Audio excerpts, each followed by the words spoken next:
Hello, everybody. Welcome to Finding the Next Gear. I've got Matt Tanner, founder of Same Page. Matt, thanks for joining the show. Excited, man. Thanks for having me. Yeah, absolutely. So let's dig in here. So tell us a little bit about yourself, what you do. How long have you been an entrepreneur? Let's start there. I don't even, it's hard to even think of myself as that, but I guess I technically am. So officially, the date would be April 1st of 2020. We can get into why that's the date, but I was kind of pushed into this thing. So about a year and a half. Nice, nice. And so what do you actually do at Same Page? All right, so same page. If I'm at like a dinner party and I don't really want to talk to anybody, I just say we're an HR consulting, and that usually people just kind of walk away because no one wants to hear about that. But for those that are in the know, we are fractional HR, so we provide HR for businesses that don't yet have an HR department. That's like the very simple way to put it. So. No, I think you brought the sexy back to HR. I like Yeah, that. yeah, that's the goal. We do like to say that it's approachable HR because a lot of people are kind of scared by that, and we try to bring like a human element, even though the word human is in HR. A lot of people forget that, so that's how we try to do it. Nice. Now, so as HR is kind of, you mentioned April 21st as a date. We'll talk about that in a second, but have you always been passionate about the HR space? Like, how'd you get into this? Yeah, I was talking about this with somebody recently, and I don't think anybody when they're like in kindergarten is like, I want to grow up and get into HR. I don't know that I like had a passion for that at any time. I kind of fell into it, but I am passionate about parts of it, and I think that's important. Way back when I was a consultant, Six Sigma, black belt, process improvement consulting, Yeah. and I got to do a little bit of training in that, and I really scratched the niche of like, oh, I like this learning development piece. Maybe I'll be a trainer, and I went back to school and got this degree in HR with this vision of being uh, doing some training. And then as soon as I finished that degree, some good friends of mine were starting a business here in Atlanta called King of Pops, and Mhm. I reached out to them and said, "Hey, do you need some HR help?" And they were like, "We have two employees and we're brothers, so we don't need any HR help, but you can work here." And so I joined them and started off doing like just all kinds of random things. But eventually, over 7 years, we grew that to a couple hundred employees, and I got to run Nice. HR for that company. And that's when it really hit like, oh, there's a lot of pieces to what we think of as HR. It's really about building cultures and it's the people stuff. I mean, even these days, a lot of people just call it people operations. Sure. So yeah, I'm passionate about just getting into the nuts and bolts of a business and people strategy and things like that. So that's how I kind of stumbled into it Sure. There's a lot of over nuances time. in HR. It's a hell of a lot more complex, and Yeah, frankly, it's something one of those areas which I personally don't want to touch. Right, and so yeah, you mentioned fractional and what you guys do, and I want to dig into that just a second ago. But it makes a lot of sense to me in companies that are kind of my size, but even mhm. larger. Upwards of probably 25, 30 million. I imagine would be a target market. But for the people listening, what the heck is fractional HR? I mean, what do you guys actually Yeah, you do? we actually, my business partner and I, we kind of debate. Well, we discuss if we should even use that term. So she may be slapping me on the wrist. But like originally, when I think of fractional HR, or you may be more familiar with like a fractional controller, it's somebody that comes in and serves as the head of HR on a fractional basis. Maybe they do that for 5 or 6 companies, and so the benefit to the company is they pay less than a full-time person, but they get a full-time person's experience. They just don't get them all the time, and so it's kind of like you see this with marketing and a lot of other things. And so when I started my business, I was really just a consultant. I really didn't have a business. It was just me spread out amongst 3 or 4 companies. And so I kind of use that term interchangeably with what we do now. Although in reality, what we do now is we're placing, it's still, I guess, on a fractional basis, but we're placing what we call a people person with a business, kind of like an HR generalist, and they would handle a handful of clients. So that's what I think of when I think of fractional, just somebody that's dedicated to a handful of businesses. So they get the variety, and then the business gets the benefit of somebody with a lot of experience that is willing to work on kind of a part-time basis for multiple people. Yeah, so essentially, is it all about kind of providing access to talent that maybe these companies wouldn't have Yeah. the ability to attract, reach, or otherwise have access to?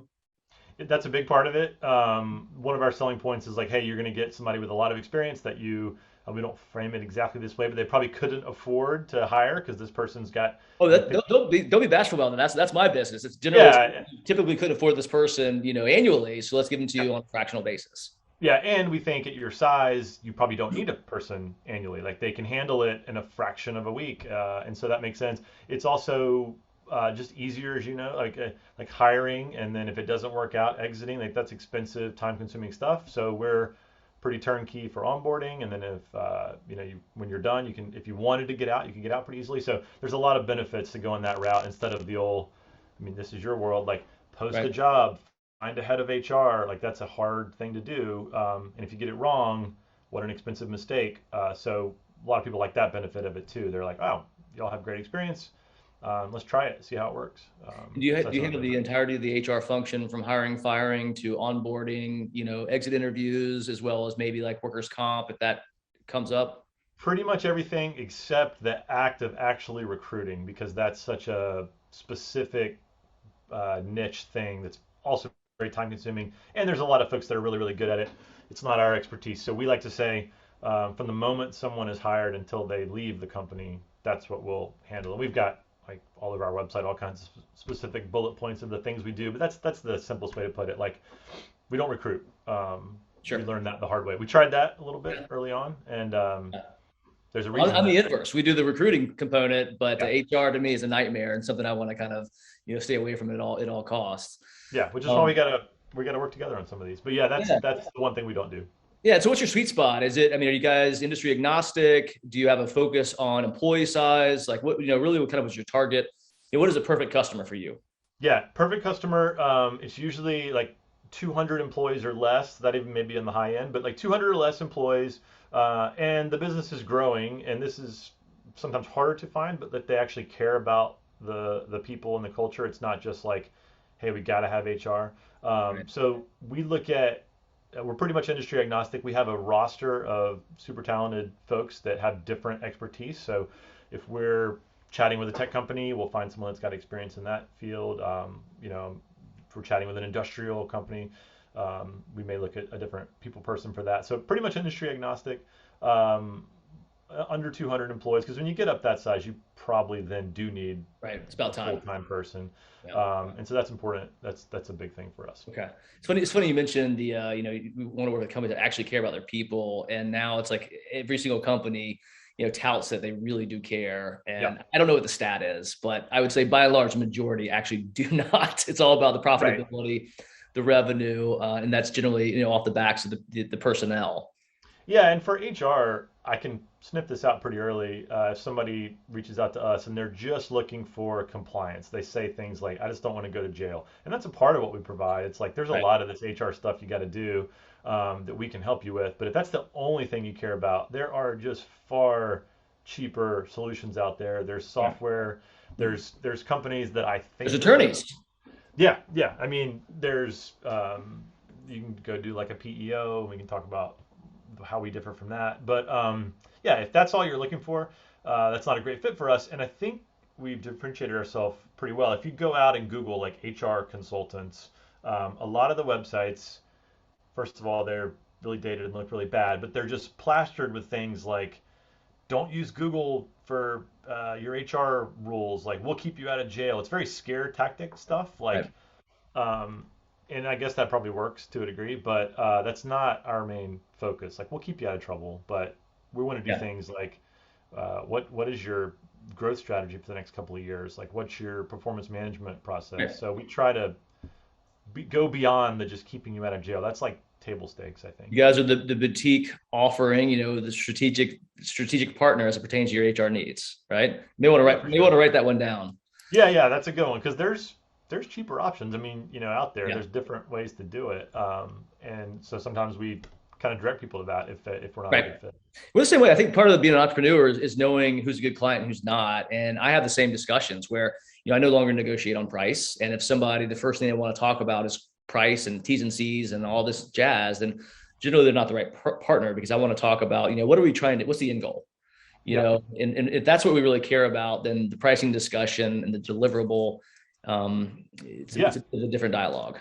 There's a software out there. I won't name it because I guess it's technically a competitor, but they advertise like you get a dedicated HR person for $99 a month. And I had somebody ask me recently, like, why would I? I mean, we are quite a bit more than that. Yeah. And I had somebody ask me, like, why wouldn't I just go with this thing? And I said, please go with that and let me know. I mean, it's like I'd love to know what you get for $99 a month. And we actually went through the process of kind of pretending that we were interested in that business to find out how they work. And their dedicated HR person has like 100 clients. I don't think you could actually be dedicated to 100 clients. So that's how that model works. And I guess that works for them. I'm not disparaging it. I'm sure it's very successful, but just a different thing. Different mindset, different customer base as well, right? For sure. Um, Yeah. so what do you actually do for the company? Are you still providing HR services yourself? Are you more so kind of an overlay and managing strategic vision, Yeah. direction, and just there to kind of remove obstacles for your HR folks? Yeah, it's a great question that I'm sure you probably dig into with all your guests on this because like when I started, I'm trying to. I mean, the adage like work on the business, not in the Right. business. Trying to do more Like, of that. like Kawasaki, right? Yeah, yeah. I never knew who to attribute that to. Yeah, so I'm trying to do more of that. I've a big breakthrough was bringing on a business partner, someone I've known for a long time, and we really are currently splitting the work up into. I handle most of the operations, and she handles most of the sales and marketing. Right. And so, at our size, yes, I am still um, somewhat customer facing on HR issues. Like we've got dedicated, we call them a people person that we place.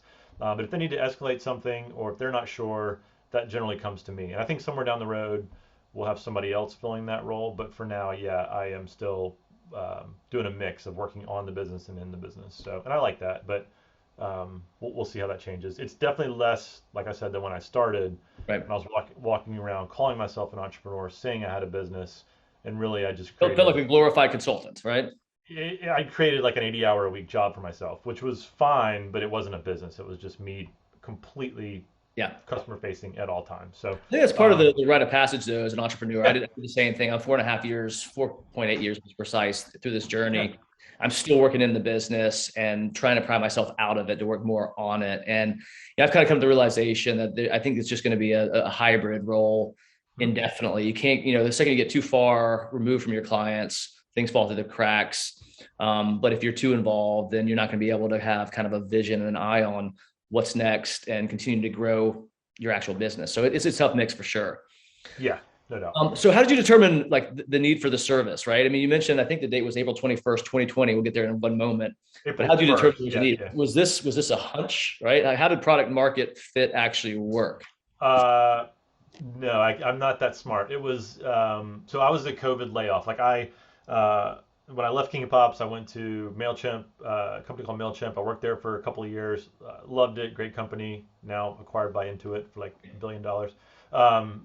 And I left Mailchimp in January of 2020. If you think back to what was going on then, joined a company called Full Story, which I loved, and COVID hit, and they kind of freaked out and had a massive layoff. I was one of the newer folks in, one of the first ones out. First in, first out. Yep.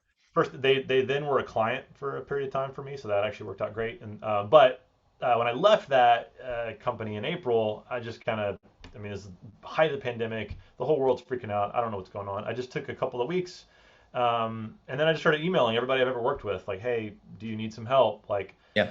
I thought in the back of my mind maybe I'd do my own thing, but I was thinking like 10 or 20 years down the road.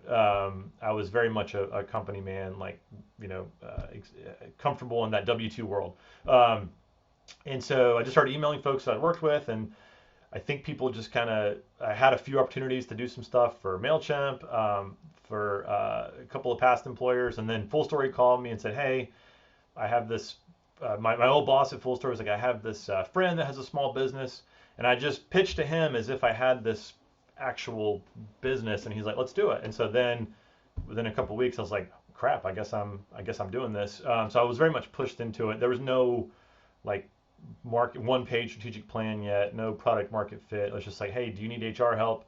I think I can do that for you. And that was great. He referred me to another, and it kind of snowballed from there. And then I had to take a break and be like, whoa, I actually took on one too many clients. Sure. and my work started suffering, and I had to fire that client before they fired me. So I realized then, like, wow, this is like not hard to. I realized I was kind of over promising what I could Sure. deliver. But the encouraging part was like, wow, there must be a market fit here because everybody I talk to is interested. So I either need to charge more or do something differently. But that was the extent of the research. So, and we're continuing to hone it, and I've had Yeah. multiple pivots. Pretty happy with where we are now. But yeah, it was very much by the seat of my pants. Yes, it's totally organic. It's funny. I've had a couple of conversations with other founders where same thing. They were laid off, they left, whatever the impetus was, they were out and they basically just started consulting.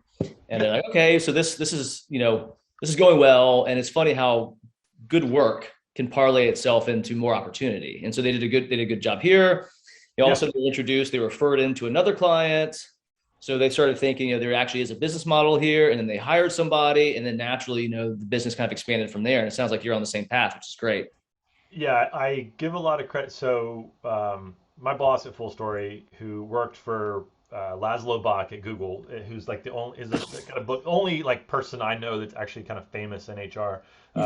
That's why I went to Full Story. I think she felt so bad, right? I mean, when she laid me off, I know she felt really bad about it, and she called me a couple weeks later about this friend of hers that had this small business in Atlanta, and that was really the push. Like I was interviewing at the time for another job. Like if I had not gotten that one first client that like monthly rate, he's like, "Do you have a W-9?" I'm like, "Let me go form an LLC Which today." is, Like that, hold on a second. I yeah, got that a kind of call. Let stuff. me Like done. I spent the $125 or whatever it is to start an LLC. I was like, "Holy crap, I think I'm doing this." And then got that first check from him, and I'm like, "Wow, I think that made it real to me." Yeah. I'm a little, maybe it was imposter syndrome, maybe it's risk averse, but that was the push I needed to be like, let me go make a website this weekend and like Yep. have an actual business. And so things from there, it just takes one, and then you kind of feel like, wow, this might be real. And then, like you said, Totally agree. referred to others. So I give her, even though she laid me off, a lot of credit for shoving me into this, and the rest is history.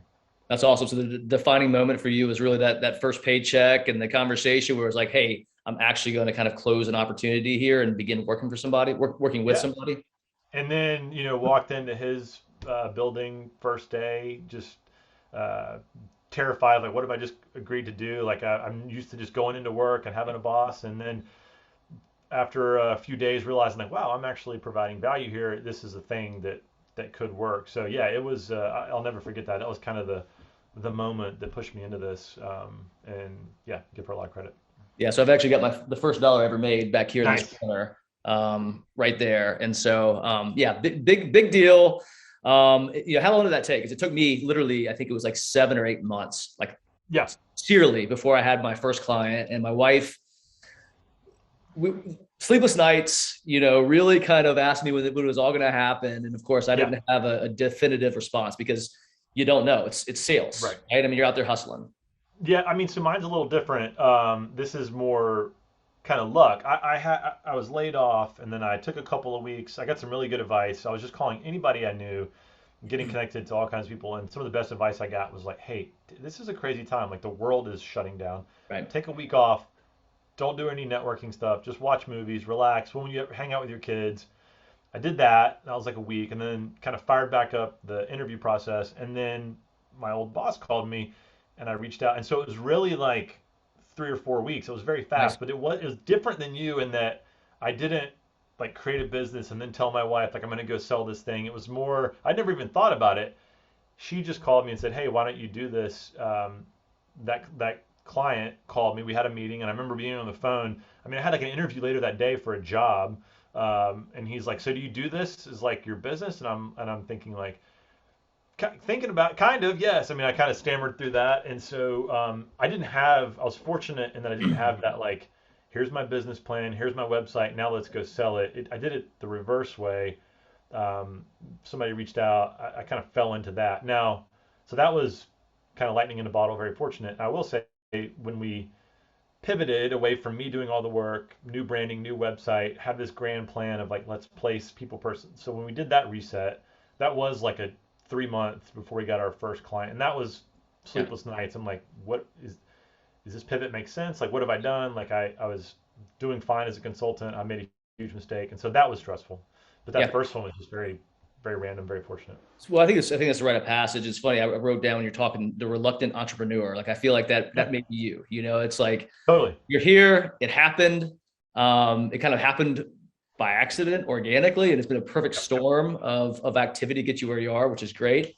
In regards to kind of the sleepless nights and the pivot, yeah, I've done that as well. I did this recently where I raised prices, had to fire some clients, Yeah. and basically just make sure that the business that we took on was the business that we should be taking on. Started saying no to stuff that was maybe on, on the peripheral, or not in our wheelhouse. And yeah, that's tough, and you feel vulnerable as well because you made a decision that impacts your business, your livelihood, your family. And yeah, it's pretty tough until things come to fruition. And similar to Yeah. you, it took me about 3-4 months, no, about 2 to 3 months after doing that, Hmm. where I started having some, tighter target clients come to fruition. And now I'm seeing that kind of cascade into more opportunity through referrals. And again, just ensuring everything that we do is in our wheelhouse. So we provide a good service and do good work. Yeah. I'm risk averse, so I'm not going to do anything crazy like take out huge loans for this business. Right. So the sleepless nights, I go back to I thought when I worked at places like Mailchimp and Full Story, I thought that was more secure. But then the COVID layoff really made me realize like it's actually no more secure. Right. I think this is stressful. Every month that goes by, I'm looking at my calendar over here. Like every month that goes by, I get a little more comfortable calling myself an entrepreneur. Yeah. When the first 6 months, I honestly thought it was just like something I would do until the pandemic was over, and then I go get a job. And then every month, I mean, you probably can relate to this. I'm sure other folks you talk to, it's like the longer you do it, you're like, wait a minute, maybe this is what I'm doing. So I think reluctant entrepreneur is a good phrase. I like Yeah. that. No, I It's call it getting a old. little easier, but Yeah, I call it old man strength. I've been in business 4.5 years, and it took about, I think it was like year three, where it's like, all right, I've got a business, and I've also yeah. too, I'm so far removed from corporate America that the thought of going back, really, really irked me. This is funny. I'm not making this up. I had a dream last night that I took a job, like a normal job, and I woke up. It was like a You in a nightmare. panic? It was like I was at the desk on the first day at like noon, freaking out. Like, what have I done? I have a boss telling me what to do again. It's weird you bring that up. I had that dream last night, and Yeah. so I think that was a sign that I'm on the right path because I woke up in a cold sweat. Yeah, no, no, totally, totally. So it sounds like there's been a couple of times where you've thought about hanging it up, but now Multiple. if you Mhm. multiple, yeah, but now you've progressed through this kind of journey. You've validated the idea, validated that you're a good entrepreneur, or you're getting there, I guess. I think Um, hopefully. and you've seen some growth, and Yeah. it sounds like you're on the right track, getting a partner, rebranding, as well as pivoting. I think those are Yeah. all signs that kind of point to you're on the right track versus just continue to do the same thing over and over and spinning your Yeah. wheels. I mean, I don't know if you can relate to this or others, but I was tempted every first client I got when I was just doing the consulting work. After like 3 or 4 months, I had three different clients say like, "Do you want to just come be our head of people?" Like I had three Yeah, different job offers, and I think if those had come a little bit earlier, I would have jumped on one of them. But they kind of got me. I'd been in it about 6 months, and I liked the autonomy and the freedom of this yeah, life, and things were going pretty well. But I had three different offers, and I took that as a sign, like, okay, we must be doing good work here. But it was absolutely. very, very tempting, a couple of them for sure. And so that temptation is fading more and more, Yeah. and then culminating with a nightmare last night about doing it. So, No, yeah, totally. That's happened to me before. And my response is always, you can't afford me, and not necessarily monetarily, but it's like right, the amount of money it would take to have me walk away from what I've built, right. to then kind of report to somebody. It's a non-starter. It's not even worth the conversation. Yeah, it's a totally different. It's a valid option for many people, and who knows? I mean, Yeah. I could do that again someday for sure. But Yeah, and there's no, I'm not crapping on anybody who wants to do yeah, that. For me, no, it's really just not an option. yeah. Maybe the reluctant entrepreneur, who knows? That's your book. If that's Couple on more you. questions, man. So let's get a little bit tactical Yeah. here regarding entrepreneurship. I think this is a great question. So what do you think the number one trait of those entrepreneurs that actually find success is versus those that do not? Number one trait that finds success versus do not. All right, this is going to be this might be a lame answer, and I'm not saying that I have this yet. I'm still working on this, but I've realized it is just discipline. Like I used to Right. think entrepreneurship was like salesy magic, and I think of like Richard Branson or just like these super charismatic people that walk in the room. But I've Well, it's learned funny this from the like you said that. I've got yeah, yeah. I mean, that works. He's obviously a good entrepreneur, but I took this away from the entrepreneurs group that I'm in, that you're in, EOA. Like a lot of that stuff, it's none of it is rocket science. It's like we know what to do. It's just discipline, habits, just doing it. yeah, Because let's face it, when you're working W-2 or 9 to 5, however you want to call it, you can, if you're not feeling it for like a stretch, you can be like, you know what, I'm gonna go to work today, I'm but gonna coast. I'm gonna kind of coast like the rest of this week or like Fridays. And I'm not embarrassed to admit that I've done that. We all have. I like to think that I did it less than a lot of people, but I certainly had times where I coasted. And in this world, you can't do that. You have to Yeah, just. you can't. And I don't love like hustle culture, grind. I'm not saying that. It's not like you have to do Yeah, it 80 hours a week, but you just can't. You have to just do the things you know to do. Make the calls. Whatever it might be. So I think it's just discipline. Like it's just having a, and I'm an inherently undisciplined person, but I'm good at building systems to keep myself right. disciplined. So I've got good processes in place. But I don't know if that's a lame answer, but I think it's just No, discipline. dude. So my response is perseverance, which Yeah, I similar. Yeah, akin to discipline. So, yeah, I think that's really what sets those apart is getting up every day, no matter what. And I agree with the hustle culture, although I feel like that's part of the rite of passage with being an entrepreneur. You mentioned your 80-hour weeks. I've had mine, yeah, and if you don't do those, then yeah. frankly, you may not make it. But if you're doing that for 4 years, you're like, what are you doing? Like I'm Yes. not. Yeah, I think perseverance, grit, discipline. I mean, I think that's what it is. But my point with that is, it doesn't take a genius. Like I'm not. I mean, I'm in HR. Like it's not You got to this. wake up every day. That's what it is. Yeah, yeah. I love it.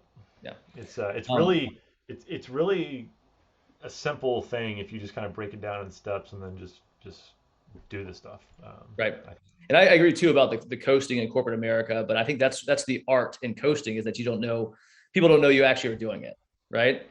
And I yeah, feel far too many people actually do, and I've been guilty of it as well. You have a great month, kind of time to slow it down a little bit and recharge your yeah. batteries. I mean, I look back at some of the work I did in corporate America in my 20s, and I'm like, I don't even know.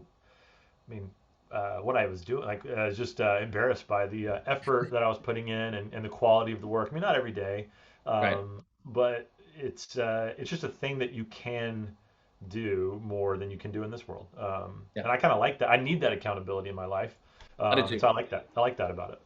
Yeah, me too. And also, I found I'm a self-starter, Hmm. and so I feel that's a trait that's needed in entrepreneurship because after all, if you're not, I mean, you're not going to be doing anything, right? So you've got to Yeah, have the discipline, got to have the perseverance to kind of get knocked down and get back up.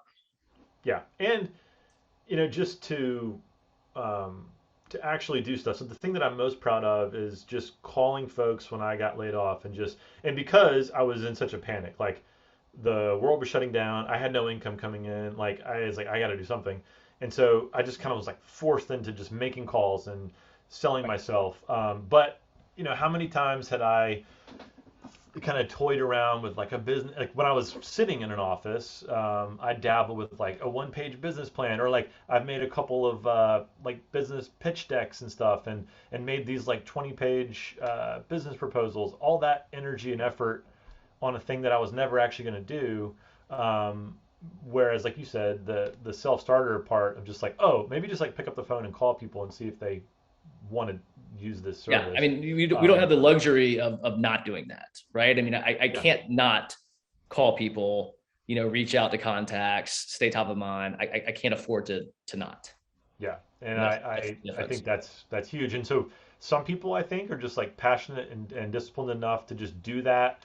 While they're working somewhere, you see these. I worked at Mailchimp. We had engineers go start their own thing on the side, and they just like they crush that, and they work all day, and then they work all night on another thing. I guess maybe I wasn't disciplined enough for that. It took Yeah, like getting laid off, a pandemic. It took my safety net getting ripped out from under me to kind of shock me into that. So I don't take a lot of credit for being this incredible sure, self-starter. I great. was kind of shoved off a cliff into it. It's a good reminder that nothing's safe, just because Yeah, you have a 9 to 5, you know. yeah, But just a few more questions. If you yeah. go back and give yourself advice, April 2020, prior to Mhm. starting a company, what would that be? Would that be to not start a company, to start a company? What would that look like? I definitely would. I wouldn't do anything. I mean, I would. I am glad I started. I would not. I would not tell myself not to do it. I'm very glad that I did it. I. I think I kind of always knew this, but I would have like emphatically told myself, like for me anyway, it was finding a business partner. Like it's a Yeah, lonely, lonely thing. And I totally. think maybe I had that inkling in the back of my mind, and that's not for everybody, I'm sure. But for me, that has unlocked a lot. We have a good working relationship. We've got a good kind of delineation of what we focus on, and that has just been a game changer for me. And it was about a year in, so I think I would have tried to do that sooner if I could give myself one piece of advice. I love The that. I've rest, kind of been in the same conundrum myself, where this is technically my second or third startup. And I've yeah, had co-founders, and this one I was like, all right, I'm gonna do it myself, but it does get lonely. Your view of the business gets very, very myopic. You kind of miss your gaps. And so I think yeah, it's great to have somebody, A, that you trust, be this in the same situation as you, and C, you can bounce ideas off of each other. You know, yeah. um, rising That's tide hard. all ships, or whatever they say. I think it's important Exactly. to have Yeah, assistance. I find myself motivated. We have our weekly meetings and we've got our to-do list, and you know, that has given me another level of accountability. Like just yesterday, I had like 5 or 6 things that I needed to knock out, and I know my business partner's looking at it, and I was excited to like share the updates. Like, hey, I did all these things. I'm Yeah. not sure. I wasn't really feeling it yesterday. I'm not sure I would have done those things if I didn't have a business partner. If it's just me Accountability, man. sitting in my office, and so that's one piece of it. But that's the biggest thing for me. Like everything else, is was rite of passage stuff. Like I told you, I took on that one too many client and Yeah. crashed and burned with them. But I don't think I would do that over because it was helpful. So that's probably the one piece of advice I would give myself, and that may not apply to everybody, but for me, it was important. That's great. That's great. All right, a few more questions, and then we're out of here, man. So, favorite aspect of being your own boss? Um, I just, I mean, I think it's probably everyone would say like the freedom and autonomy. Now, freedom's a weird word. Like I've got some freedom, but I also, like you said, if I have freedom to take Friday off if I want, but Yeah. that's a slippery slope. So, but that is a part of it. But I think for me, I mean, as humans, we just like accomplishing stuff. I think, and so for me, my favorite part of being my own boss is I'm doing it not to get all like misty here, but I'm doing it for myself. Like Yeah. before uh, I was doing it for either my boss or the company, and I had some intrinsic motivation to grow in the company and do things, but I just it's it's about accomplishing something for myself and my family that's just pretty powerful. That I just love that. Yeah. No, I totally agree. There's no ceiling, right? I mean, you Right. can, the future is kind of what you put in. And it's really, I think, one of the most attractive propositions. And you also too mentioned being able to take the freedom to being able to take time off. And I feel like that's a big misnomer as well, though, because Oh, for when sure. when I'm on vacation, I'm working. In fact, when I was at corporate America, when I was off, I was off. Like I didn't Yep. bring my laptop, and now I'm traveling with an iPad at least. And I've resigned myself to the fact that when I wake up, I will have coffee, I'll be present with my family, but then I need 30 minutes to get through my stuff, to then be present for the next 3 4 hours, and then rinse and Yeah. repeat after lunch, and then again at 6. And it sucks, but the second that I realized that that was my reality and that's what I signed up for, it's been a hell of a lot more palatable than having to work on an RFP. Mhm. Which, this is a true story. When my wife was in the labor room, going to give birth to our first daughter, never Yeah. again. Yeah. Yeah, I So mean, freedom's a tricky word. Like I just finished this book by Sebastian Junger called Freedom, and It's a short book, but he goes into some history of like folks on the frontier in the U.S. You have freedom to go live out in the middle of the woods and not report to the government, do whatever you wanted. You're also likely to get mauled by a bear or killed, by Native Americans. And he talks about the different, and then he goes into some of the freedom that those tribes had. And like we just throw freedom around all the time. You can have freedom very easily. There's an opportunity cost associated with said freedom. Yeah, and so it's a great read. I highly recommend it. But like I've found, yeah, there's freedom with this, but there's also freedom working at Mailchimp. Like you're free to uh, walk down and get all the free food they have and get Right. a paycheck with nice benefits for doing C plus work. Yeah, I think the freedom's great, but that's not always as awesome as it sounds. For me, it's really that just kind of uh, fulfilling something for myself. Right. It's that drives me to do this. I think. Yeah, no, it makes sense. So the inverse of that question, what's the least favorite part of being your own boss?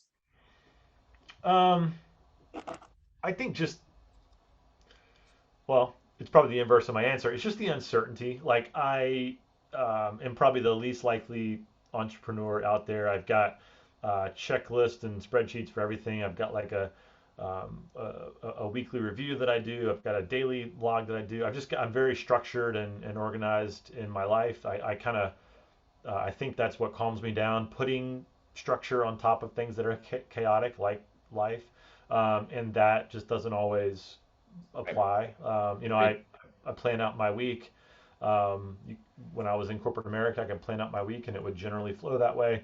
But with a family, two young kids, being an owner, the you just have to kind of let it go sometimes. And so that's not my nature. But I agree. that's the hardest part for me. Funny you said that. And I'll probably get booed for this, but like I had a Calendly link, Mhm, mhm. the Yep, superstar of Atlanta startup world, and I've gotten rid of it just because the thought of somebody putting themselves on my calendar right. just doesn't work for me any Well, longer. I use it. What I did, speaking of a system, like I was getting all these kind of calls and requests for connections. I have multiple Calendly links. One is for like clients setting up their assessment, which is I want them to do that. But I've carved out 2 hours on Thursdays, like 2 to 4, and I have a Calendly link when someone asks me to meet up or to chat. I say, hey, I'd love to. I send them that, and sometimes they write back like, hey, it looks like there's only like Thursdays. I'm like, yeah, By that, design. that's my and I mentally know like, all right, Thursday afternoons. That's when I do my little connections that may be something exciting, maybe not. So yeah, it's a like any tool. It can be. I like Uh, that. I literally wrote that down. I'm gonna have my VA work on that for me. yeah. Two more questions. Biggest success, biggest failure. Um, Biggest failure in this experience is certainly taking on that fifth client. It was a group that I really respected. I met them. That we had a great call. They had been talking to like four competitors, and they went with me, like that afternoon. Like we just loved you, and it was a absolute culture fit. But then like a month in, I'm like I'm doing just not great work. And that was just so disheartening. I had to call them and say I've taken on too much, and I wrestled with that. Like, am I just being lazy? Have I taken on too much? Am I just tired? Like, but it just was disappointing. I disappointed them, and we've talked since, and that was the biggest failure so far. I'm sure there'll be others. That just hurt. Like that, I don't know. It just sucked Yep. to drop the ball. Um, I think biggest success, one of the, I'm super proud of our the branding that we did. Like very early on, we went and paid money that we didn't really have for a really talented branding expert to get our website and logo and all that stuff. It can be just like window dressing, but for us, I think it really helped tell our story of what we're trying to do and how we're different. And I was just super proud of how it turned out. Website looks Um, great, by the way. Thanks. And I love the whole experience was great. Like she dug into it. She's in branding, but it was like a more of a business coach thing. She really dug in, like, why are you doing this? Like, why do you have this business? Right. Why would somebody go? And it was a super powerful thing that opened up a lot of doors for us. So I'm proud. I'm super proud. I don't know if that qualifies as a success. It is in my mind. It is, man. That's a win. That's a win. You Yeah, got to I celebrate was them, proud right? of it. So I feel same about, I spend a lot of time and money on my website, my presence, and I get compliments and say, hey, I love the messaging, love the branding. And then when I look at my competitors, it blows my mind as to how poorly designed their websites are. Yeah. And so, no, I think that's totally a success, and it's a point of pride. So congratulations on that. Yeah, thanks. If you find somebody that's good at it, they can help tell your actual story. Like, I'm not saying that it's like tricking anybody with like, oh, Right. it's just a shiny website. Like, I think it actually imbues and portrays what we're trying to do. Which So I'm is proud of that. so difficult. I mean, that's Yeah, honestly is kind of the advice that I had to give myself, back to starting a company. Is branding and messaging is paramount. yeah. It just takes forever to figure out your what, your why, and what the hell do you do? Yeah, I mean, I made a with Squarespace and other things these days. I made a really pretty website in a weekend before I had a business, and it looked Yeah. fine, and it was serviceable. And I would recommend doing that as you're starting off. But like Come here. eventually, if you're serious about it, that's one of I think the best places to spend some money is getting that right. Yeah, agreed. I think I'm on my fourth or fifth iteration. We're about to do another one, and Yeah, always keep moving. yeah, What is the hardest part about having your own business? Last question. yeah. Hardest part. I think for me, with a family, the hardest part is setting some boundaries and like for myself and knowing when to turn it off and when I mean I work in my home and so it'd be very easy to pull out the laptop or I'm constantly taking email off my phone and then putting it back. So for me, it's just remembering like, hey, the work day does end and your family is on the other side of that door. And whereas pre-entrepreneur, pre-pandemic, the commute, hit the podcast, park the car, and like You work get the is done. break. Yeah. That's harder. I'm trying the old like, all right, take the dog for a walk, and that's your commute. But Yeah. I still struggle with it. Like I'd like to think that I'm good at it sometimes, but that for me is just turning it off. I mean, Yeah. you just lay in bed thinking about it all the time. So It doesn't get better. Let me great. share that. But I've done the same. I've got no notifications on my phone except for text. If somebody really needs me, call me.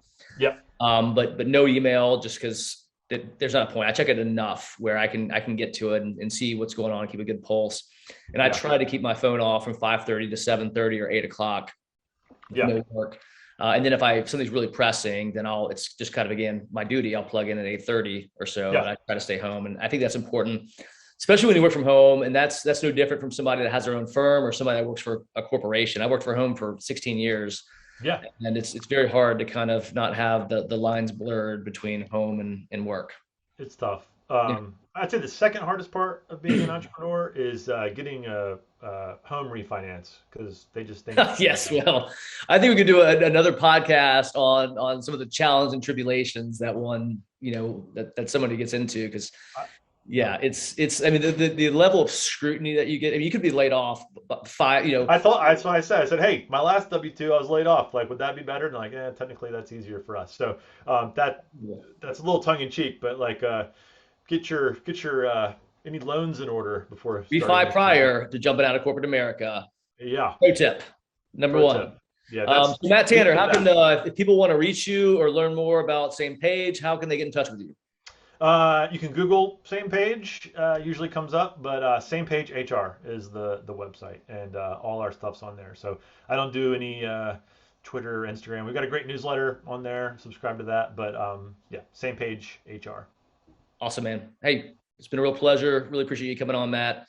Thanks for the Yeah, time. Thanks for sharing your story. Love what you guys are doing. it was fun. Thanks, man. You got it.